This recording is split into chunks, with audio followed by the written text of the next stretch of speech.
اینا دقت یو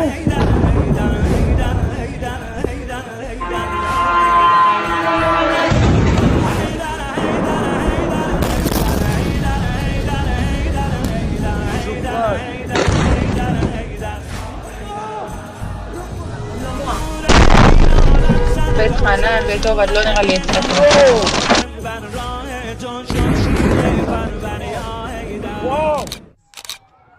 I beg you, stop this! Stop the war! Iran, we don't want more blood! Iran, we are sorry. Stop the war. We want peace. Salam əziz və hörmətli bacı və qardaşlarımız, xoş gördük sizləri.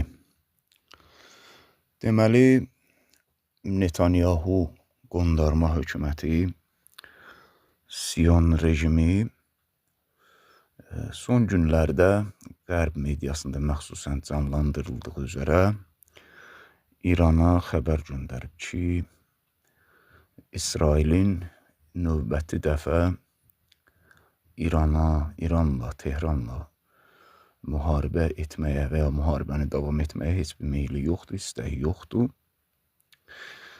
Əlbəttə biz bunları tanıyırıq. Son proqramlarda YouTube kanalımızda dəfələrlə müxtəlif formada bunun təhlillərini vermişik ki, niyə görə bu qədər çarəsiz qalıblar. Amma bugün bu məsələ üzərindən qısaca olaraq İsrailin, fasiq Yahudun, bugünkü Siyonizm cərəyanının nə vaxt son zərbəni alıb mütləq vədi verilən nabudluğa çatacağı barəsində Quran ayəsi ətrafında qısaca bir bəhs edək ki, bunu müəyyən qədər bir neçə dəfə bəhs etmişik bağlanan kanalımızda da, amma gələcəkdə YouTube kanalımızda daha geniş bəhs edəcəyik. Bu məhv olma məsələsi Tövratın təsniyəsində vədi verilib və digər kitablarda, cildlərdə də var və Yahud xaxamlarının da Avropada oturanlarının bəziləri Netanyahu hökumətinə qarşı şiddətli etirazlarını bir neçə müddətdən bir buna görə bildirirlər ki, biz hökumət qurmamalıydıq. Yəni, qoca tülkü İngilisin əli ilə 1948-dən üzü bu yana ki, Fələstin torpaqlarını işğal ediblər. Bunu etməməliydik. Çünki deyirlər ki, bizim öz mənbələrimizdə var ki, 2 dənə hökumət qurulacaq. İkincisi qurulsa, onlar Yəhya deyir də, munci, nicat verən gələcək. Nicat verən gəlməmişdən öncə ikinci hökumət qurulsa, ömrü bir adi insan ömrü qədər olacaq və bu bizim son nabudluğumuz olacaq. Buna görə deyirlər ki, bu dövlət qurulmamalıydı. Ümumiyyətlə, dövlət prinsipləri filan bu söhbətlər olmamalıydı. Yoxsa onlar deyir ki, bir tarixdə bir dəfə olub, bu ikincisidir. Siz bu böyük səhvi etdiniz və ikincinin də ömrü normal insan ömrü qədərdir deyirlər. Bugün baxırıq ki, 77 il keçir və hətta bəzi mənbələrindən əsasən xaxamları, bunların rabinləri özünü öldürür ki, 80 ildən o tərəfə keçə bilməmişik. Bir dəfə olub 80 ildən o tərəfə keçə bilməmişik. Sanki onlarda var inanclar, psixoloji inanc, psixoloji zərbə olaraq. Bu da 77 ildir. Amma bütün kitabların təkmil edicisi, mükəmməlləşdirəni və aləmin hər şeyin həqiqəti olan Həzrəti Həqdən nazil olan və bütün kitabları təkmilləşdirən və bütün kitabların batini və zahirini özündə ehtiva edən Qur'andan bildiyiniz İsra surəsinə baxanda görürük ki, 4-cü ayədən başlayaraq 7-ci ayədə daxil olmaqla Allah onların 2 dəfə fəsad edəcəyini və İkinci fəsadda tamamilə silinəcəklərini bizə bildirir ki, belə gətirir. 4-cü ayədə buyurur: Bismillahirrahmanirrahim. Və qadayna ilə bəni İsrail fil kitab lətufsidunnə fil ard mərrəteyn və lətəalunnə uluvvən kəbira. Biz Bəni İsrailə fil kitab, əl-kitab Quranda adətən Yahud barəsində danışanda, yəni Tövratda və yaxud da ərz elədiyi Tövratın təsniyəsində və digər cildlərində onların nabudluğu barəsində buna oxşar ayələr var ki, ondan da danışmışıq. Bəli, Allah buyurur ki, Tövratda Bəni İsrailə hökm verdik ki, siz mütləq və mütləq yer üzərində 2 dəfə fəsad törədəcəksiniz, böyük fəsad. Və lətəalunnə uluvvən kəbira, fir'onluq edəcəksiniz. Maraqlı nöqtə budur ki, lətufsidunnə fil ard mərrəteyn, mütləq və mütləq 2 dəfə. Bunu da deyir Tövratda demişik, yəni neçən 3000-4000 il bundan qabaq belə deyək. O zamandan üzü bu tərəfə, hətta Quran nazil olandan sonra da hesablasaq, bunlar çox həmişə fəsad törədiblər. Çünki Quranın digər ayələri də var, Tövratın digər ayələri də var ki, bunu sizin də nəzərinizə çatdırmışdıq ki, hey bunları danlayır, peyğəmbərləri müxtəlif işgəncələrlə neçə min peyğəmbəri qətlə yetirmək məsələsi və müxtəlif fəsadları var. Amma Quran burada qabardır 2 dənə fəsadı. Yəni bu qədər fəsadların içində bu 2 dənə çox böyük fəsaddır ki, ona görə deyir: "Və lətəalunnə uluvvən kəbira." Fir'onluq edəcəksiniz, çox Allahlıq iddiasına düşəcəksiniz. Amma birinci fəsad: "Fəizə cəə va'du ulahuma ba'athna aleykum ibadan lana uli ba'sin şədid. Fəcasu xilalət diyar və kana va'dan məf'ula." Allah buyurur ki, birinci o söz verilən fəsad ki, törədəcəksiniz. Onun birincisi gələndə ba'athna aleykum ibadan lana. Allah özünün xas bəndələrindən danışır ki, xas bəndələrimi qaldıracam sizin üstünüzə. Uli bəsin şədid. Şiddətli zərbələr vuran bəndələrdir, çox döyüşkən bəndələrdir ki, girib sizi evlərinizin arasında təftiş eləyəcəklər. Və kana va'dan məf'ula. Bu mütləq yerinə yetiriləsi vəddir. Yəni mütləq olacaq bu. Sonra Allah buyurur ki, ortada ثُمَّ رَدَدْنَا لَكُمُ الْكَرَّةَ عَلَيْهِمْ وَأَمْدَدْنَاهُمْ بِأَمْوَالٍ وَبَنِينَ وَجَعَلْنَاكُمْ أَكْثَرَ نَفِيرًا. Bundan sonra yenə də başınızı qaldıracaqsınız, sizə kömək eləyəcək.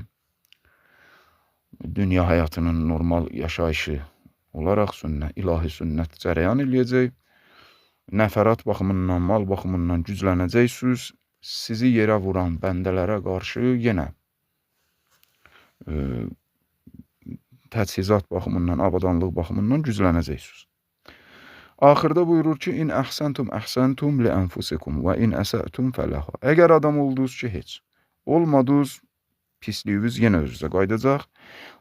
Fəizə cəə va'dul axirə. İkinci fəsad vədiniz ki, adam olmayandan sonra vaxtı gəlib çatanda liyəsu'u vucuhakum.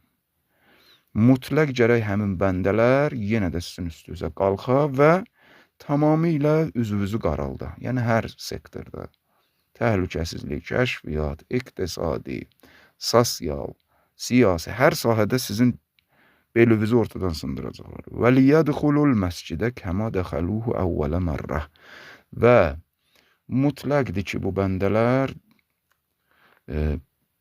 Məscid-i Əqsaya, Əl-Məscid, yəni Məscid-i Əqsa, Fələstin torpağı. Və liyutəbbiru ma'aləv tətbirə.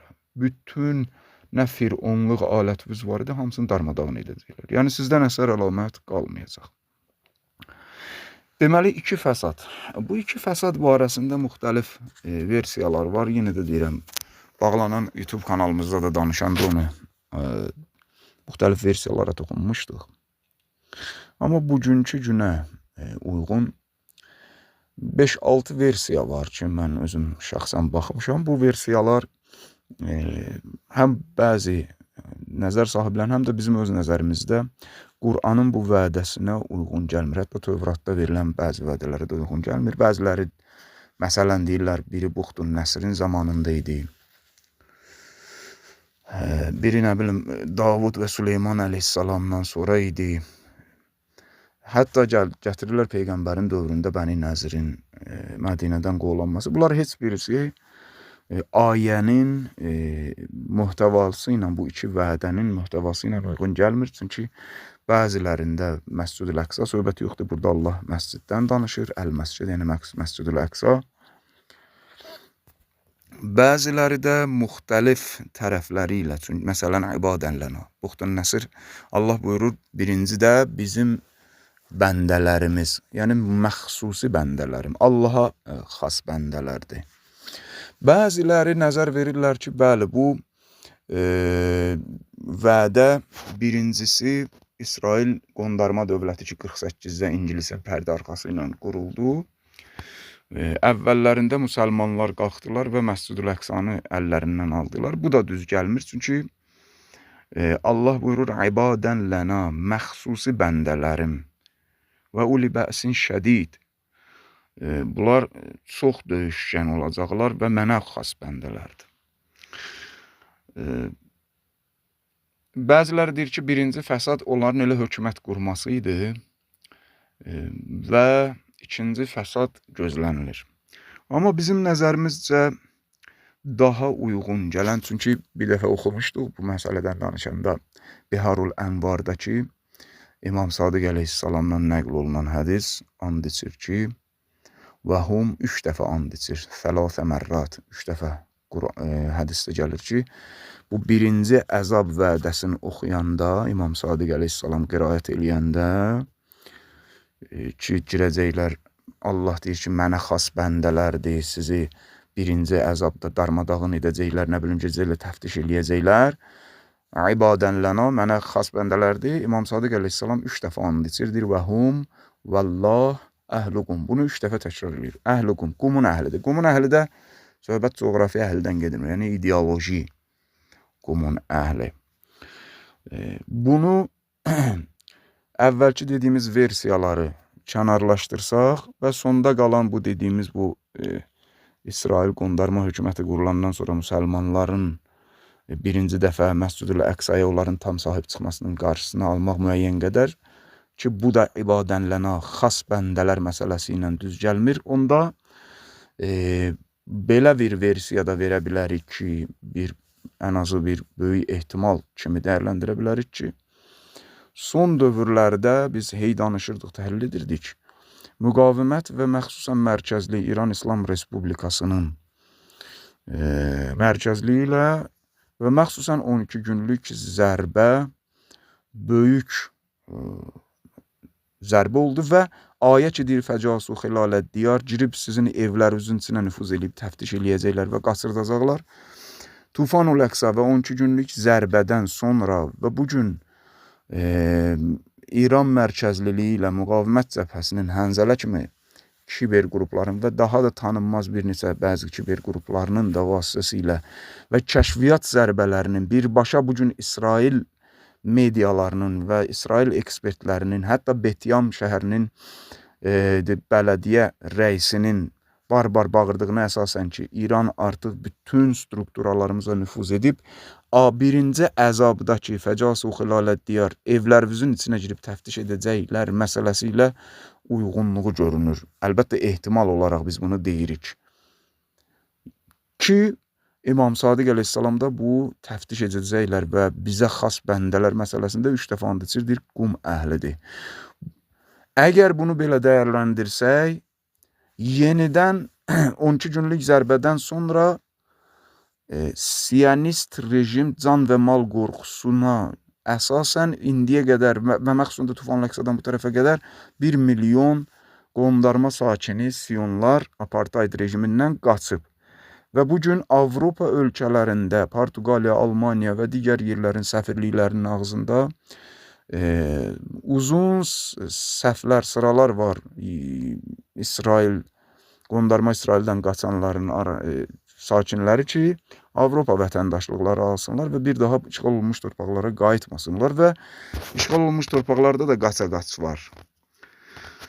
Və bir tərəfdən də əvvəldə qeyd etdiyimiz Netanyahunun Tehranla bir daha döyüşə qayıtmaq istəmirik filan. Əlbəttə hiylə var arxasında.